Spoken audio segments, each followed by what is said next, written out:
각이 살아있는 정치평론 시사정각 시작합니다. 오늘도 각이 서는 두 분을 모셨습니다. 김상일 정치평론가, 최진영 변호사와 이야기 나눠보겠습니다. 어서 오십시오. 네, 안녕하십니까. 자, 외교 슈퍼위크입니다. 경주도 손님 맞을 준비를 끝낸 것 같고요. 이 대통령은 1박 2일의 아세안 정상회의 일정을 마치고 조기 귀국을 했고 최종 점검에 나섰는데, 자, 이재명 대통령으로서는 취임 후 가장 큰 행사가 아닐까라는 생각이 좀 듭니다. 가장 큰 행사죠. 예. 그리고 소위 말하는 홈그라운드 게임인 겁니다. 그래서 최대한 뭐랄까요, 외교적인 할 수 있는 것들을 다 해볼 수 있는 그런 요건이 갖춰진 행사거든요. 그렇기 때문에 최선을 다하고 지금 중요한 한미 간의 문제, 관세 협상이라든가 예. 반도체법이라든가 이런 게 있죠. 그리고 미중 간에 지금 공급망을 둘러싼 글로벌 패권 경쟁이 지금 일어나고 있습니다. 이 속에서 그럼 한중 그리고 한미 간의 이 중간에서 균형 외교는 어떻게 할 것인가, 이런 것들의 기반을 예. 마련할 수 있는 관계를 확보하는 데 최선의 노력을 다할 것으로 보이는데요. 예. 그야말로 강대국들과의 슈퍼 외교 위크라고 말할 수 있겠습니다. 예. 자, 그래서 이번 그 에이펙 정상회의를 계기로 한미 간의 관세 협상이 타결이 될 수 있을까, 이 부분이 좀 관심을 모으고 또 기대를 모으기도 했었는데, 지금 이 대통령의 그 언론과의 인터뷰 그리고 대통령실에서 나오는 얘기를 들어봐도 이번 에이펙 기간에는 좀 타결되기가 힘들다, 이런 전망이 좀 나오고 있더라고요. 협의문이 필요 없을 정도로 협상이 성공적이었다 했더니 진짜 성공적이었던 것으로 알았냐, 이거 아닙니까? 사실 지난 7월 달 이재명 대통령께서 미국 트럼프 대통령과의 첫 회담을 마치고 왔을 때 지금 강유정 청와대 대통령실 대변인이 그와 같은 얘기를 했습니다. 그리고 조금 있었더니만 미국에 있는 그 트럼프의 글과 또 그 백악관 대변인의 글이 한국 발표와 너무나 달랐지 않습니까? 그 3,500억 불을 우리는 그냥 투자한다라고 했는데, 사실상 그것은 미국에 그냥 주는 것, 기부하는 것이다라고 했고, 1,000억 불 그 농산물과 LNG는 구매하고 나머지 이제 한국에서 기업들이 한 1,000억 불 정도를 투자하는 것이다라고 얘기를 하면서 이게 꼬이기 시작했는데, 그 이후에도 김영범 정책실장 같은 경우에는 며칠 전에 뭐라고 했습니까? 쟁점이 거의 다 타결에 이르렀다. 그래서 에이펙 때는 사실상 협의문에 도장을 찍을 수 있겠다라고 했는데, 웬걸 어제 같은 경우에는 이재명 대통령께서 직접 이게 시한을 두고 할 것이 아니다. 예. 아직까지 쟁점이 많이 남았다라고 하고, 미국도 그와 같은 얘기를 있는 걸 보면서 지나치게 어떻게 보면은 그 용산 대통령실에 있는 관계자들이 국민에게 희망적 얘기를 하다가 결국 에이펙에까지도 도장을 못 찍는 이런 상황이 된 것 같은데, 물론 국민들은 기다려줍니다. 예. 하지만 그러면은 정확하게 정보를 제공해 주시는 것이 맞지 않을까 생각합니다. 예. 근데요, 예. 지금 강대국과의 협상 중이에요. 우리가 강대국이 아닙니다. 상대가 굉장히 압도적인 힘을 가지고 있는데, 여기에서 모든 패가 투명하게 까지는 게 맞느냐라는 부분은 한번 생각해 주셨으면 하고요. 예. 그래서 많은 사람들이 만나는 협상 파트너를 중심으로 이야기를 하고 있는데, 이런 것은 전략적인 역할 분담일 수도 있다라는 점에서 조금 더 기다려 주시고, 그다음에 정부에게, 특히 미국이라는 초강대국과의 협상이기 때문에 정부에게 힘을 실어주시는 모습을 보여줬으면 좋겠다라는 부탁을 드립니다. 예, 어찌됐든 지금 우리나라에서는 이번 한 주간 외국의 손님들을 모시고 하는 축제를 지금 진행하고 있는 그런 상황이기 때문에 민주당의 정청래 대표, 이번 한 주를 무정쟁 주간, 한 주간 그러니까 정쟁을 하지 말자, 이렇게 야당을 제안한 상태입니다. 반면에 국민의힘은 정쟁을 일으킨 자가 먼저 반성부터 해야 한다, 이런 반응이었는데, 지금 뭐 국감이 계속 진행이 되고 있잖아요. 그래서 사실 국감 기간 중에 에이펙이 지금 열리는 거기 때문에 이 정쟁이 없을 수가 있겠느냐, 이 부분에 좀 의문이 좀 있었어요. 에이펙을 본인 홍보에 쓴 것은 바로 정청래 민주당 대표 아니었습니까? 한두 달쯤 전에 경주에 가셔서 에이펙 관련되는 점검을 한다고 하면서 경주 국립박물관에 가셨고, 거기에 그 전시대에 있던 왕관을 본인 머리 위에 이렇게 쓰는 듯한 사진을 올렸고, 예. 그 부분이 왕이 되려고 하냐 하는 그런 댓글이 달리니까 내렸던 사람이 바로 정청래 대표 아닙니까? 본인 스스로 그와 같은 에이펙 행사를 본인 홍보에 써놓고는 지금 와서 이 사안, 좀 전에 말씀드린 것처럼 대한민국으로서는 에이펙 자체도 굉장히 중요합니다만 지금 트럼프 대통령이 한국에 오기 때문에 거기에서 어떻게 보면 정상에서 이와 같은 관세 협상에 대해서 도장을 찍으려고 하는 그런 노력은 정부 여당과 또 정부가 해야 되는 것이죠. 하지만 그것 외에 제대로 준비를 했는 것인지 지난 정부에서 사실 에이펙 같은 경우에 이거를 하기 위해서 한 1,500억 원 정도의 예산을 요청을 했는데 지난 정부에서 어떻게 했습니까? 문정부 민주당에서 그거 싹둑 잘라버려서 못 해버렸습니다. 그러고 나서 갑자기 지난 대선을 겪으면서 본인들이 하게 되니까 부랴부랴 추경을 했던 그런 부분에 대한 어떤 준비 과정에서의 문제 이런 것들이 바로 정쟁이 아니고 향후에도 있을 수 있는 국가적인 행사에 대한 대책을 하기 위한 것인데 그거를 정쟁이라고 하는 것은 저는 언어도단이라고 생각합니다. 네, 그러니까 이제 일시적으로 일주일 동안 정쟁하지 않는 게 이게 그냥 보여주기식 아니냐라는 비판도 있을 수 있는데 어떻게 좀 생각하세요? 그러니까 모든 것은 타이밍이잖아요. 짚을 것도 타이밍을 맞춰서 짚어야 국민들이 그것을 더 크게 박수를 쳐줄 겁니다. 그런데 지금이 그 타이밍이냐는 국민의힘에서 다시 한번 돌아보시면 좋을 것 같고요. 그리고 전략적으로 좀 판단해 보셨으면 좋겠는 게 정청래 대표가 당대표가 된 후에 보여준 모습이 뭐죠? 야당은 협상의 대상으로 삼지 않고, 그죠? 그 다음에 협치는 하지 않겠다라는 입장이었잖아요. 그러면 요번을 계기로 여기에서 후퇴할 수 있는 이 입장에서 후퇴할 수 있는 명분을 갖는 계기가 될 수가 있어요.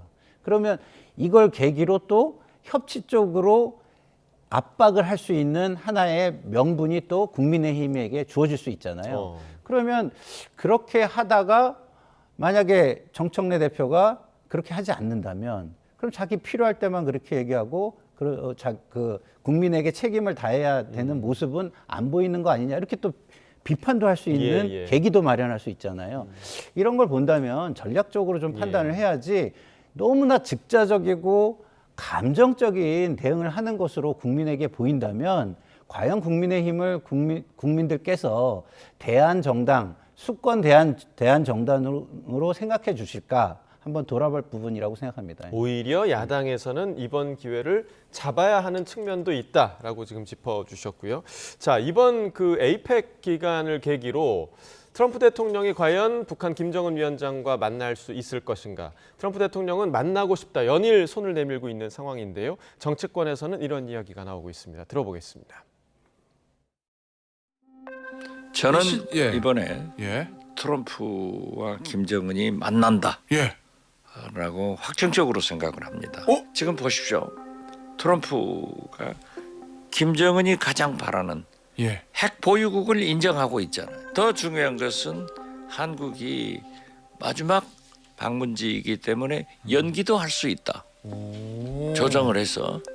그리고 최근에 북측에서는 판문점 청소를 잘 했다는 거 아니에요? 이번에는 트럼프가 월북에서 북측의 판문각이나 혹은 개성 호텔에서 정상회담을 할 수 있다.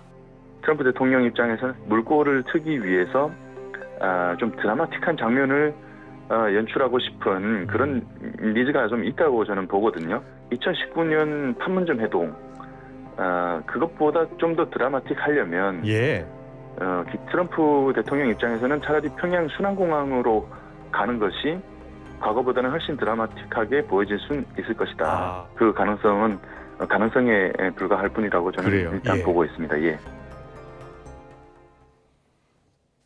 자, 지금 박지원 의원은 두 정상이 만나는 걸 확정적으로 생각한다라는 표현까지 지금 썼습니다. 어떻게 좀 전망하세요? 저는 이번 예측은 상당히 신빙성이 있는 예측이다라고 저 또한 생각을 합니다.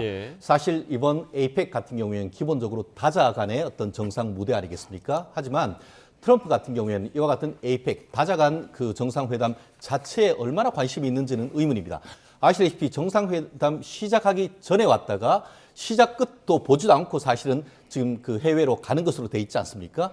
그렇기 때문에 오히려 한미 정상회담 그리고 또 한중 정상회담 한마디로 다자 무대지만 사실상 1대1 양자 회담에 포커스를 두고 있는 것이고 어제 같은 경우에는 뭐라고 했냐면은 지금 아시아 순방에 한국은 마지막에 예. 그 단추다. 그렇기 때문에 원한다고 하면 조금 더 있을 수도 있다라는 것으로 해서 일정을 늘릴 수 그렇죠. 있다는 거잖아요. 라고 해서 사실상 김정은 북한 위원장과 만날 가능성에 대해서 열어둔 상태인 것 같은데요.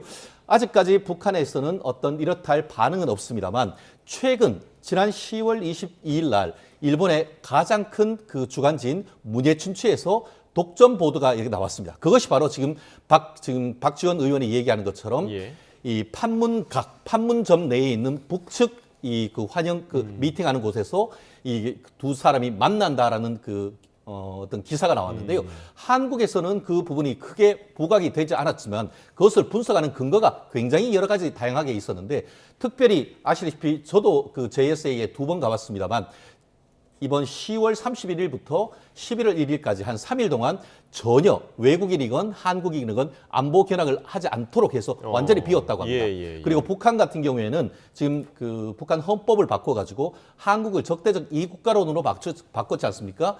그러면서 이번에는 남한으로 내려오진 않는다. 지난번 같은 경우에는 트럼프 만나러 내려왔습니다. 근데 더 이상 북한으로 와라라는 소리인데 지금 그럼 만난다고 하면은 이른바 판문점설 그리고 개성설 하나는 평양설이 있는데 예. 일본 같은 경우에는 지금 얘기하는 것이 판문점 내에 있는 북한 측 그 건물 옛날에는 통일각이었다가 이제는 판문각으로 바뀐 거기에서 만날 가능성이 있다는 것을 다각도로 분석했는 것이 있는데 아마 그런 점을 지금 박지원 의원 예전에 그 국정원 대표까지 했던 예. 분 입장으로서는 아마 그런 예측을 하는데 전후 맥락을 봤을 때 그렇게 실현될 가능성 저 또한 상당히 높다라고 예측합니다. 예, 그러니까 말씀해 주신 것처럼 뭐 가능성을 점치는 여러 정황이 있는 것 같기도 한데 또 희박하다라는 전망도 상당히 많거든요. 그런데도 불구하고 만약에 두 정상이 만난다면 이건 정말 세계의 이벤트가 될 수도 있는 세계 거잖아요. 이벤트죠. 근데 우리도 미국을 상대하기가 되게 힘들잖아요. 초강대국이잖아요. 예. 그럼 우리가 얻을 것을 중심으로 우리가 생각하잖아요. 북한의 김정은도 마찬가지입니다. 자신이 얻을 거를 중심으로 그렇죠. 생각을 해야 되는 예. 거예요. 그런데 지금 트럼프 대통령이 북한에게 줄 수 있는 것이 있느냐, 그 정도까지 과감하게 그러면 내줄 것이냐라고 한다면 그 정도의 무르익은 분위기라든가 이런 게 없기 때문에 김정은 입장에서 뭔가 이렇게 얻어낼 것이 있다, 실익이 있다라고 판단하기 저는 어려울 것이라고 봅니다. 그러면은 어떻게 되는 거예요? 결국은 트럼프의 노벨 평화상의 들러리가 되는 것인데 굉장히 실익을 중심으로 전략적 사고를 하는 그동안의 북한의 행태를 볼 때 이것을 과연 받아들이겠느냐라는 부분에서 저는 가능성이 좀 낮다라고 보는 쪽입니다. 예. 짧게만 제가 말씀드리고 싶은데요. 이것은 트럼프의 중국 봉쇄 전략의 하나다라고 저는 그렇게 보는 시각입니다. 무슨 말씀이냐면은 지금 그 29일 날 오셔서 한미 정상회담 한 다음에 결국은 그 미중 정상회담 하지 않습니까? 그에 이어서 북한과 북미 정상회담을 하면 어떤 것이 있느냐? 지금 지난번 같은 경우에는 그 전승절 행사를 하면서 이 그 중국으로 천안문으로 사실은 그 김정은 대표를 불렀던 건 아닙니까? 그러면은 북중로가 상당 부분 친밀해지고 있는 그런 상황 속에서 미국 트럼프 대통령이 북한 김정은 그 위원장과 만나는 것 자체만으로도 중국과의 관계를 소원해주게 하는 그런 식으로 해서 사실상 중국을 상당 부분 고립시킬 수 있는 예. 그런 어떤 큰 틀에서 봤을 때 저는 이것을 마치 특히 어떻게 보면 좌파 진영 같은 경우에는 트럼프가 개인적으로 이 노벨 평화상을 위해서 이런 이벤트를 한다라고 하지만 그것은 정말 개인적인 미시적인 분석인 것이고 미국의 어떻게 보면 대중 봉쇄 전략 이런 측면에서 봤을 때는 충분히 이번 것을 계기로 해서 북한 김정은과의 어떤 관계를 맺어나가려고 한다는 그런 측면에서 보면은 충분히 가능성 있는 시나리오라고 예측을 합니다. 네. 근데 뭐 지금 좌파 정부, 뭐 좌파 진영 이렇게 말씀하셨는데 저희 입장에서는요 사실은 만나는 걸 더 선호해요. 그렇죠. 예, 선호하고 북한이 국제사회로 빠르게 나올 수 있는 계기가 만들어지는 것이 결과적으로는 무력을 통한 것이 아니라 결국 현실을 인정하면 예. 할수록 예. 빠르게 더 민주화 쪽으로 갈 수밖에 없고 시장 경제로 갈 수밖에 없다라고 역사가 증명을 하고 있기 때문에 저희는 그런 거는 오히려 환영하는 입장이고 그렇게 되길 바란다는 말씀을 드립니다. 예. 자, 트럼프 대통령 이야기가 나와서 오랜만에 전한길 씨 이야기도 좀 잠깐 좀 해보겠습니다. 전한길 씨가 트럼프 대통령에게 한국에 온다면 윤석열 전 대통령을 꼭 면회해달라 이렇게 호소를 했는데 뭐 사실상 가능성이 낮은 얘기인 것 같긴 한데 일부 보수 지지층에서는 좀 이 부분을 좀 기대하는 분위기도 있는 것 같아요. 어쨌든 뭐 그런 나름대로의 요청, 예. 청원하는 것은 누구나 자유인 것이죠. 그렇지만 미국 같은 경우에는 기본적으로 자국 우선주의를 하고 있고 사실상 외국 정부, 특히 그 동맹 정부의 직접적으로 대놓고 정치에 관여를 했다가는 여러모로 어떤 역풍이 있을 수 있는 그런 부분이기 때문에 본인들의 어떤 바람을 얘기하는 것은 충분히 가능하겠지만 예. 일정상 가능하기도 어려울 뿐더러 어쨌든 현실화되는 것은 상당히 어려운. 다만 그럼에도 불구하고 지금 그 특히 윤 대통령에 대해서 어떤 윤어겐 이런 지지 세력 중에 적지 않은 분들이 미국에서 조야에서 예. 트럼프 대통령과 소통을 하는 그런 부분이 있기 때문에 그런 식의 어떤 간접적인 의사를 전하려고 하는 나름대로의 전략이라 아닌가 생각을 합니다. 예. 자, 이번에는 국회 소식 좀 짚어보겠습니다. 더불어민주당 소속인 최민희 과방위원장의 딸 결혼식이 연일 논란이 되고 있는데 이번엔 결혼식 축의금과 관련해서 국민의힘이 사퇴를 요구하고 있는데요. 여권 내부에서도 곤혹스러운 모양새입니다. 관련 영상 함께 보시겠습니다.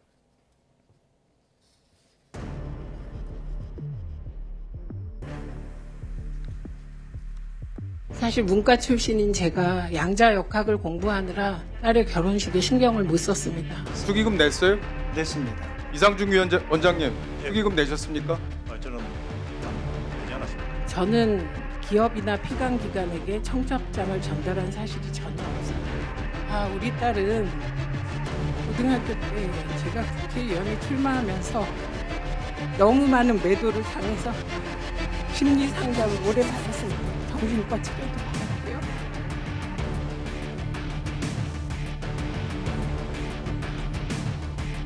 김영란법 위반 소지가 다분하고 뇌물 수수 소지도 많다고 법조계에서 말들이 많습니다. 그 자리에 머물러 있을 자격이 전혀 없습니다. 고발을 해야 하는 것인지에 대해서는 잘 이유를 납득하지 못하겠습니다. 어쨌든 국정감사기관에 국회에서 결혼식을 한 것, 그거에 대한 판단은 국민들께서 하실 거라고 보여지고요.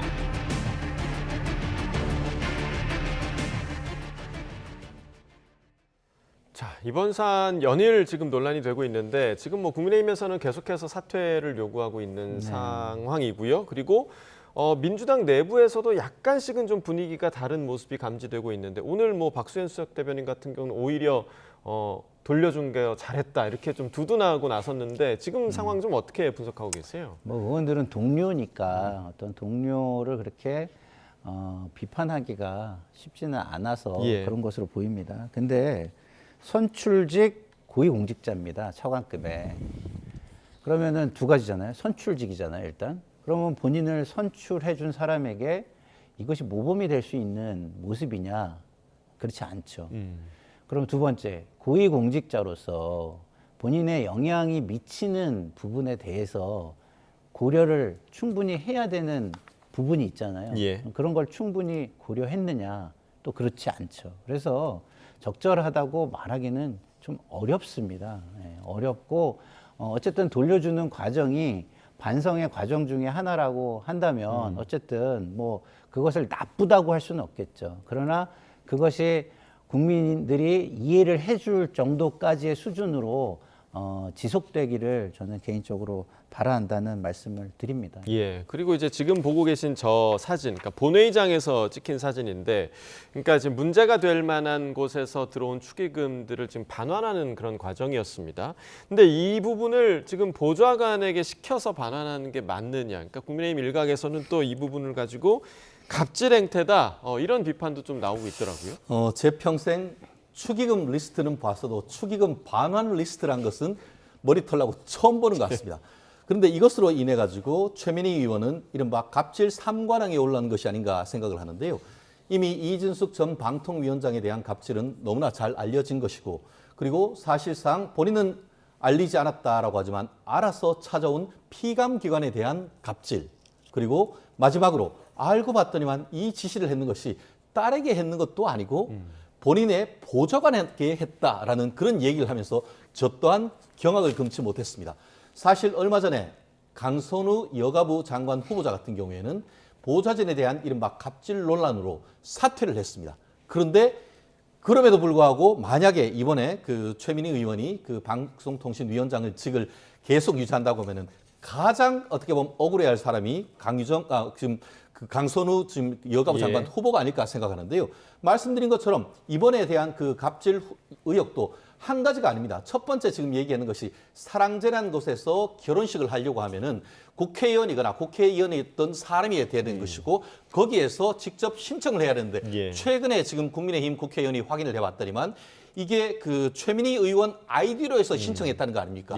그리고 그것도 경쟁력이 치열한데 그러면은 최민희 의원은 양자역학 공부한다고 바빴다고 하면은 그러면은 최민희 의원 보좌관이 그거 한다고 정말 얼마나 빠르게 빛의 속도로 클릭했겠습니까? 그것도 갑질인 것이고 그 외에 지금 얘기하는 것처럼 그게 어떻게 10년 동안 얘기도 안 하고 관계가 소원했던 딸한테 어떻게 그 계좌를 받아가지고 그 내용을 했는지 그러면은 딸아 내가 이거는 직무 관련성이 있으니까 이분들한테 정중하게 예측을 해서 돌려드려라 라고 하면 되는 것이지 그걸 또 어떤 식으로 해서 돈을 받고 해서 본인의 보좌관한테 보내고 그 사적인 업무를 지금 국회에 국정감사하는 장소에서 저렇게 보냅니까? 그렇기 때문에 제가 말씀드린 것처럼 국민의힘이 얘기하는 사퇴 자체가 결코 부당한 요청이 아니라고 생각합니다. 지금 최민희 위원장이 좀 코너에 몰린 그런 모양새입니다. 그러니까 이 문제도 그렇고 그 국감 도중에 MBC 보도본부장 퇴장시킨 부분과 관련해서도 지금 여권 내부에서도 좀 과했다라는 평가가 나오고 있는데 향후에 최민희 위원장이 뭐 자신의 거취에 대해서 좀 어떻게 의견을 밝힐 거라고 보십니까? 글쎄요, 뭐 상황이 어떻게 흘러가느냐에 따라 다르겠지만 지금 상황으로 해결이 안 되고 지속적으로 가면 그 압박을 버티기가 쉽지는 않을 것 같아요. 왜냐하면 MBC 같은 경우 저희 진영에서 MBC를 국민의힘 편이라고 보는 사람이 없잖아요, 사실은. 그런데 그걸 본인의 개인의 이해관계와 어긋난다고 해가지고 그렇게까지 뭐랄까요? 그냥 딱 무슨 표식을 붙이듯이 좋은 글씨를 새기듯이 그렇게 얘기하는 것에 대해서 많은 사람들이 이해를 못하고 있는 부분이 있고 사실 말해서 언론에도 부적절하고 지금 당의 지지율과 관련해서도 부정적인 이미지를 만들고 있는 게 사실이잖아요. 예전에 저희 진보 진영의 국회의원들은요. 지역구의 기업들로부터도 후원을 받지 않았어요. 받을 수 있어도. 그것이 자기 지역에서 이해관계의 그 어떤 얽힌 모습으로 비춰질까 봐 그랬었는데 뭐 최근에 뭐 왜 진보는 도덕적이어야만 하느냐 뭐 이렇게 말하는 사람도 있던데 저는 그것이 진보의 가장 큰 무기이자 힘이다라고 생각하고 있고요. 그럴 때에 지금 국민의힘 쪽에서 비난하는 것을 당신들을 먼저 돌아보세요라고 말할 수 있다라고 생각합니다. 네. 자, 마지막으로 저희가 좀 이 부분을 짚어보겠습니다. 정성호 법무부 장관이 검찰의 관봉권 띠지 분실 또 쿠팡 수사 외압 의혹과 관련해서 상설 특검을 지시했는데요. 이를 두고 여야의 공방이 상당합니다. 그 내용을 들어보겠습니다.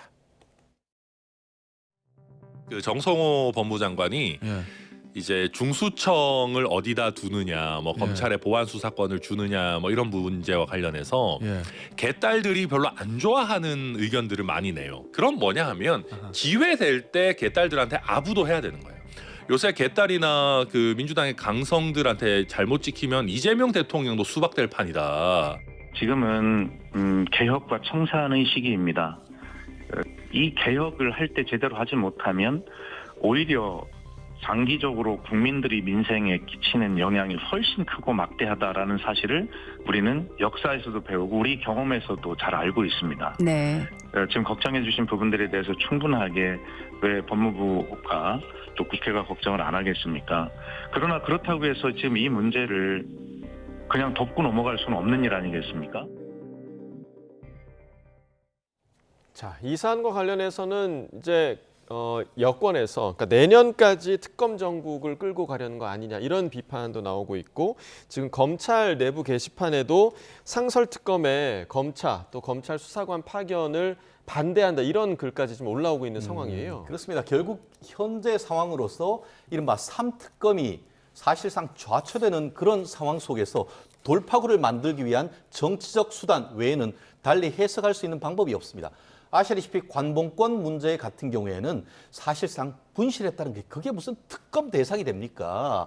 그냥 검찰 내에서 특임검사에서 사건 조사하면 되는 겁니다. 그리고 그것도 하기 전에 벌써 국회에서 관련자들 다 불러가지고 조사까지 다 했지 않습니까? 거기에서 무슨 사실관계를 더 밝힙니다. 민주당에서 지금 만들어 놓는 그러면 공수처는 뭐합니까? 공수처법에 따를 때 검찰총장, 판사, 검사의 직권남용, 직무유기죄는 공수처가 수사권을 갖도록 되어 있습니다. 그러면 그 사건을 공수처한테 수사하도록 법무부 장관이 얘기를 하면 되는 것이죠. 그럼에도 불구하고 공수처에 가지도 않고 바로 특검이란 것을 한 것은 그리고 상설특검은 민주당이 그렇게 만들어서 해놓고 단 한 번도 쓰지 않았다가 이번에 국회에서 하는 것도 아니고 또 한 가지 방법. 그 법무부 장관이 할 수 있는 그 방법을 어떻게 찾아가지고 얘기하는 것 자체가 정말 구구하다고 밖에 볼 수 없는 것이죠. 예. 그렇기 때문에 사안의 실체적 진실을 밝혀서 뭘 하기보다는 이미 사망에 이른 검찰을 또 한 번 보관 참시하는 것, 그 이상도 이하도 아니다. 그렇기 때문에 검찰 내에서도 왜 자꾸 검찰에 있는 검찰과 특검에 나간 검사가 다르냐? 똑같은 검사예요. 검사는 수사와 기소권을 분리하면서 특검은 수사도 하고 기소도 하고 형집행도 하라고 한다고 하면 그건 누가 받아들일 수 있겠습니까? 예. 자, 지금 들으신 것처럼 천하람 의원 같은 경우는 정성호 법무부 장관이 개딸들의 눈치를 보는 거다. 이렇게 지금 비판을 했는데 어떻게 좀 보세요? 정치적인 공세죠, 그거는.